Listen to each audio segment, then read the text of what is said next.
Thank you. Our next speaker is James Hughes. James is the head and runs the Institute of Ethics and Emerging Technologies. He's been involved in education and transhumanism and ethics for many years, and I welcome you, James.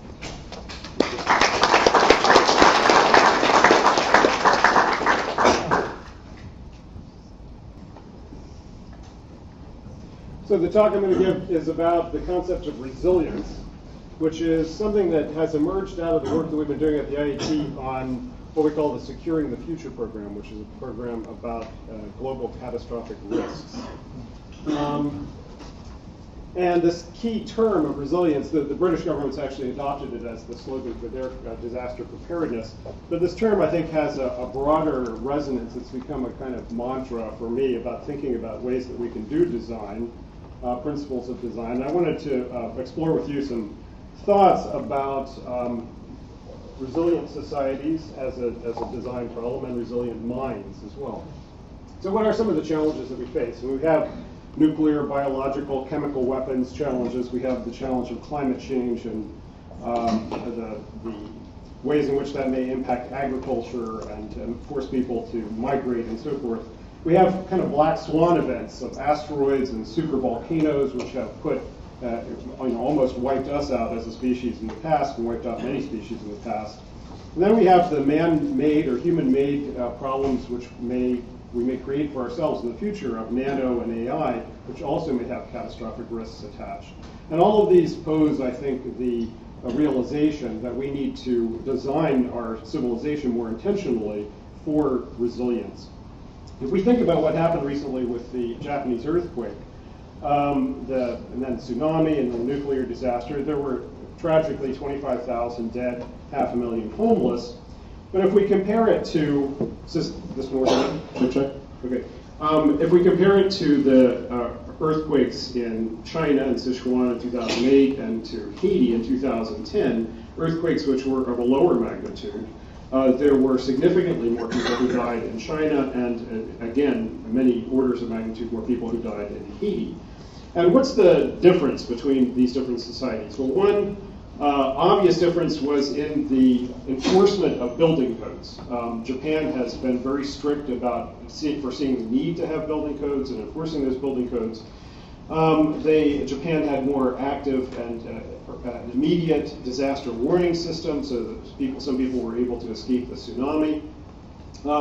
Japan has a more efficient government, so the building codes, China actually had building codes, but they weren't being enforced because they had a corrupt government, and then when people complained about that afterwards, they were put in prison. And so they have an authoritarian government, which doesn't allow people to complain about the lack of enforcement. Japan also has a very flat income distribution compared to Haiti and even now to China. And so, as a consequence, ordinary people have better building materials to work with and have more resources after a disaster to rebuild. And of course, Japanese science and policy foresight is just more sophisticated in general. So there are a number of prerequisites. When you start working backward, what does it mean to be a resilient society? There are a number of prerequisites. There are technical prerequisites, and there are political prerequisites and social prerequisites. So I want to talk to you about resilient design. And of course, my solution is gold, gods, and guns. Not really, not really. But and my solution first is to recognize that we need to address poverty as a design prerequisite in society, poor health and inequality. People in low-income countries, I think it's also true of poor people in all countries, but at least people in low-income countries are 4 times as likely to die in a natural disaster as people in high-income countries. They have fewer savings, they live in cheaper buildings, they live on worse land. They have worse communication and transportation options, so they don't get warned about the disasters and then they can't escape from them when they do. And of course, the problems, as we've seen with the outbreak of cholera in Haiti, the problems of disease are much more severe for the poor and for those who don't have access to contemporary health care. And those also create problems of cognitive reserve, which we'll come to in a second. Now, I point you to the work of the IET fellow, Cascio, who's given a lot of thought to how to think about resilience as design principles. So he's formulated a number of ideas about how to kind of generalize the principles of resilience, of foresight and preparedness, communication and collaboration, diversity and decentralized redundancy. I mean, at a certain level, it becomes very abstract. I'm going to talk about some concrete examples of these different kinds of principles, flexible responsiveness, and so forth. At the level of foresight, I mean, this is basically one of the key things that transhumanists are supposed to be doing and that we contribute to. And so, for instance, Anders just returned from a conference in, where was it?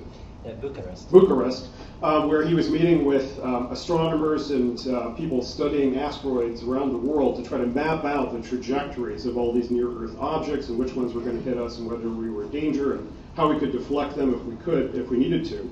The global effort to measure climate change and surveil our climate is an example of this. Efforts to map earthquakes and volcanoes are an example of this. Disease monitoring, disease prevalence mapping is an example. And the monitoring of nuclear weapons, chemical weapons, and so forth through the various agencies is an example of this. Unfortunately, here in the United States 15 years ago, one of our preeminent institutions for doing this kind of foresight, the Office of Technology Assessment, which was funded by Congress, was shut down by Republicans. So it's, and for reasons that remain unclear because it wasn't terribly a partisan body. But we need more of these kinds of organizations. We need more foresightful private and governmental institutions. We need institutions that mitigate risks. So I think it's important for transhumanists to realize we're not reinventing any wheels when we talk about these things. All of these kinds of risk, foresight, and mitigation activities are already in play in the world. Lots of people realize that they need these kinds of things.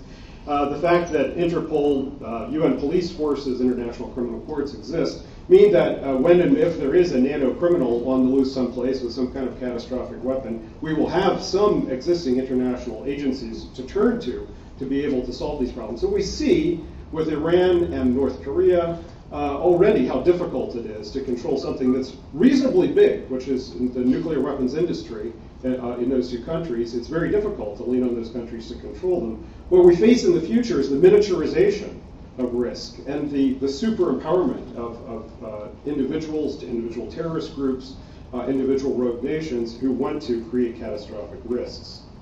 So we need to beef all these organizations up. I'm not going to go into any great detail. There are existing bodies of treaties, there are existing organizations like the IAEA that can be the basis on which we go around mitigating risks. I want to point to this, though, because this is something, this issue of cybersecurity and A-life. There's been a lot of discussion over the last 10 years about the singularity and artificial intelligence and robotics in our community, but very little engagement with what the actual cybersecurity discussions are in the world. There is already an international treaty that controls cryptographic software, expert systems, and supercomputers and their trade between different countries.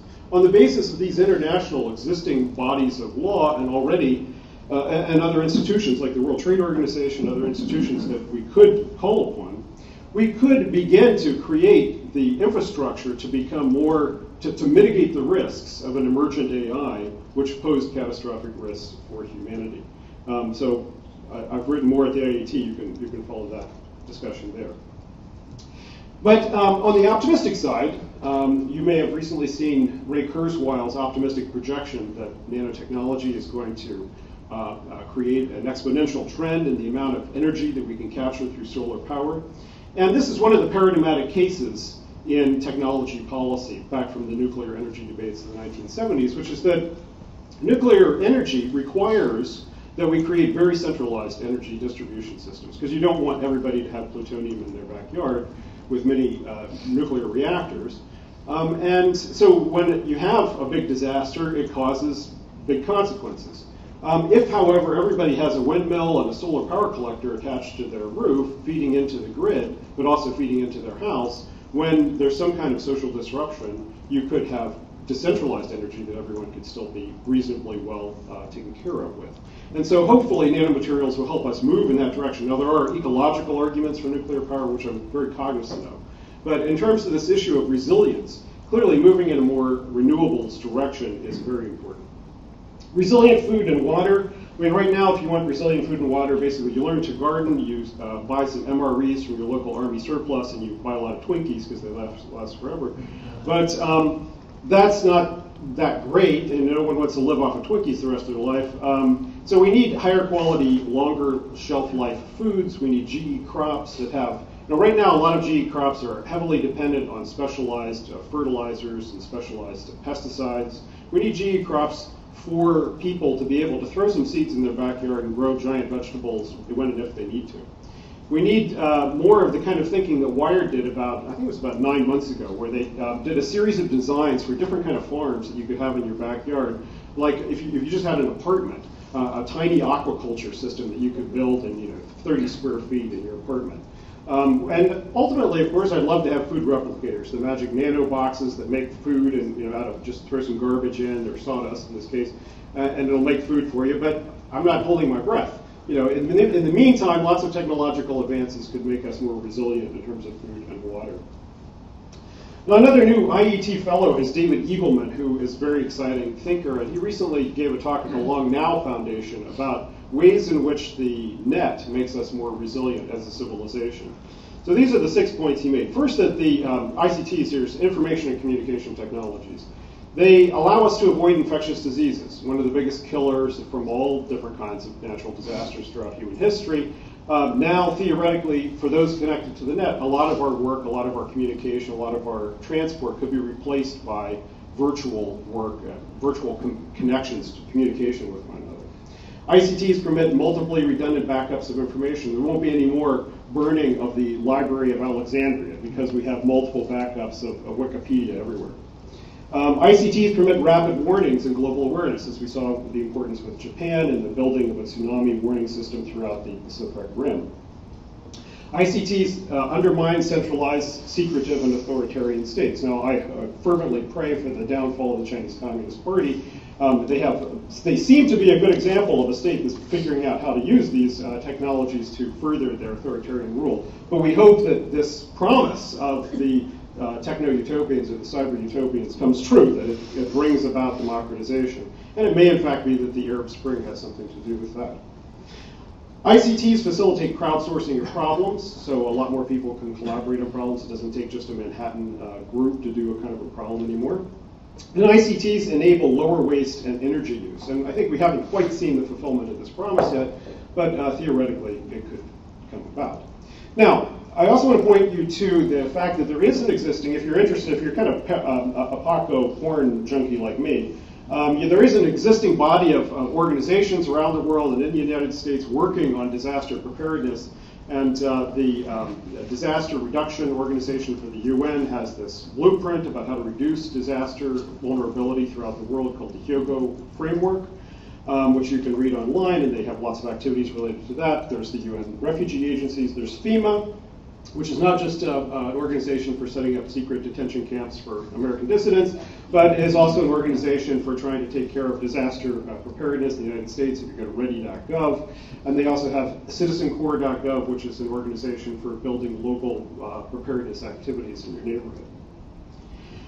Now, the more transhumanist part of the talk, which is about how do we build foresightful brains. The first thing that we know is that we need the mental capacity to consider bad, unlikely outcomes. And this is something that Nick Bostrom and Anders and the folks at the Future of Humanity Institute, who've been working on global catastrophic risks, have done a lot of interesting work on about the cognitive biases that we bring to bear on thinking about these rare catastrophic events and how difficult it is for us to think about them in a rational way. One of the cognitive biases is that we either tend to be over-optimistic or over-pessimistic about the consequences. And so for me, this is very much seen in the way that we think about the singularity and AI and the risks attendant to that. Some people think it's going to be manna falling from heaven. Some people think it's going to be Terminator robots stopping us all. It's probably going to be some complicated thing in between. Some people are very fatalistic about it. They think there's nothing that human agency can do to stop these robots. Other people have magical thinking. If we can just come up with this one kind of robot and this one kind of code, we might be able to solve all the world's problems or stop the bad robots. So there's a lot of the history of kind of bad thinking or cognitive biases in these discussions about global catastrophic risks. And then there's the question also addressed of psychological resilience during and after disasters. So the concept of psychological resilience is its own subfield within psychology research, psychobiology research. And there are a number of genetic receptors and neurochemicals that have been identified as central to the differences between two people who experience the exact same traumas, but one person has no lingering psychological damage from those traumas and another person does, PTSD and so forth. So some of those receptors that have been pointed to, the mu-opioid receptor, serotonin receptors that differ in how people's brains deal with serotonin, and brain-derived neural growth factors are examples. And these point to the possibility that for people who have low resilience, we might be able to come up with drug and genetic therapies which increase their resilience to trauma so that they might be able to respond more resiliently. And we also know that cognitive reserve or neuroplasticity is essential for resilience. So for instance, a recent study found that kids who were smarter, who did better on IQ tests at 6, were less likely to experience traumatic events by the time they were 17. Now, part of that is that they stay out of trouble, right? You're not the kid. Those aren't the kids who are jumping off the roofs or driving drunk and things like that. If you're smarter, you make better choices. But they were also less likely, when they did have traumatic events, they were less likely to develop post-traumatic stress disorder. And part of that is that your general cognitive reserve, your general neuroplasticity, contributes to your ability to adapt to traumatic events. So intellectually demanding lives build up cognitive reserve, reduce the risk of dementias, increase your ability to respond to trauma. So for instance, we found that bilingual people are more resilient in that way. And we're also beginning to explore the possibility that pharmaceuticals may increase neuroplasticity and increase cognitive enhancement. And I think in another more broad way, a way that's already with us, the degree to which you back up your laptop and back up your phone is the degree to which you have redundant exocortical cognitive resilience. In other words, the things, if you were to suffer brain damage and not be able to remember the combination to your home safe, you might have had it backed up someplace else. And that's important too. Now, another way in which brains can be resilient is their response to fear. And it turns out that there's a big relationship between the response to fear and our politics. Liberals and conservatives' brains act different. There's an enormous body of literature on this now. And a recent study found that kind of documented what had been found in a lot of studies, which is that conservatives have more startle and fear responses than liberals do. This study found that liberal brains had larger anterior cingulate cortexes, which are about situations involving conflict and uncertainty, so they had a larger capacity to deal with uncertainty. While they had smaller right amygdalas, which are the parts of the brain that deal with fear. And so the conservatives, in other words, had larger fear parts of their brain. Now, this could, in fact, be the effect of systematically watching Fox News. It increases the fear part of your brain and shrinks everything else. But it does suggest that we might have some neurophysiological changes, some ways to adapt the brain to not be as fearful. Research on soldiers under fire has found also that when you're under fire, when you're in a crisis situation, you have a boost of cortisol, the stress hormone, a boost of noradrenaline as well. All soldiers get that. But some soldiers are able to think clearly under fire and others are not. And they found that the soldiers who were able to think clearly had neuroprotective factors as well. So they got a big boost of DHEA and neuropeptide Y. And so now there's research undergoing. You get the cortisol and the noradrenaline for free, but you might want to supplement with DHEA, some of these other neuroprotective factors when you're under fire. Similar kind of research going on about how to prevent PTSD, so suffering severe trauma bonds traumatic memories to experiences, to reminders. The fight or flight reflex gets bound in your memory to these things. So there's discussion, for instance, of using the drug propranolol for rape victims or people who've been in car accidents, giving it to them right after this trauma in the hopes that it will keep those memories from bonding as tightly so they won't develop these long-term traumatic consequences of the event. Recently, there was a study with rats where they were able to put optogenetic controls in the amygdala, the fear part of the brain, and turn on and off a fear regulator in the amygdala. So they were able to get rats to not respond with fear to traumatic events in their I guess getting shocked by their cage. So this all raises the possibility of designer psychologies, what George was talking about yesterday. And it's important to say, a lot of the objections to transhumanism is, well, who would want to be X forever? And that's not what we're really talking about, especially with drug therapy. Genetic therapy a little bit different, but with drug therapies, and ultimately with the kind of nano-neural, computer-brain interfaces that we're talking about, the kind of optogenetic things that we're talking about, we might be able to have designer psychologies for specific situations. So you can imagine, for instance, a foresight. So you're going to go to one of these conferences about asteroids, and you're going to be trying to figure out what's the risk. How much money should we put into asteroid prevention or bioterrorism prevention or something else? And you bring all these biases and all these cultural tropes and all these monkey brain psychologies to the question. You would want to suppress all that. You want to have kind of clear, rational discussion. As Gramsci said, pessimism of the intellect, optimism of the will. But that wouldn't terribly be useful in the rest of your life, right? Because happier people are people who are able to ignore the realities of their life and have an optimistic point of view all the time. So you wouldn't want to necessarily do that rational all the rest of the time. Now, in crisis mode, you might want to suppress your empathy, right? If you just saw half of your friends and family get killed, and you know that to survive yourself or to help the people that you need to help, you need to suppress your empathy, your fear, just be pure soldier in that situation. You could do all that, heighten your speed, turn up your adrenaline, increase the neurotrophic growth factors to protect your brain, get it done, but you wouldn't want to be like that forever either. So the question of designer psychology here, I think, is really important. So what I'm generally encouraging here is that we need to think about, as a general design principle for societies and for minds, the idea of resilience. How to create more resilient civilization, a more resilient society, local governments, and so forth.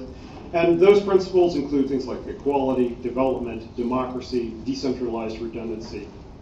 And we also need to start thinking about what does it mean to design our own brains to become more resilient, to be able to be more foresightful, more intelligent, to optimize the chances that humanity survives in the future. Thanks very much.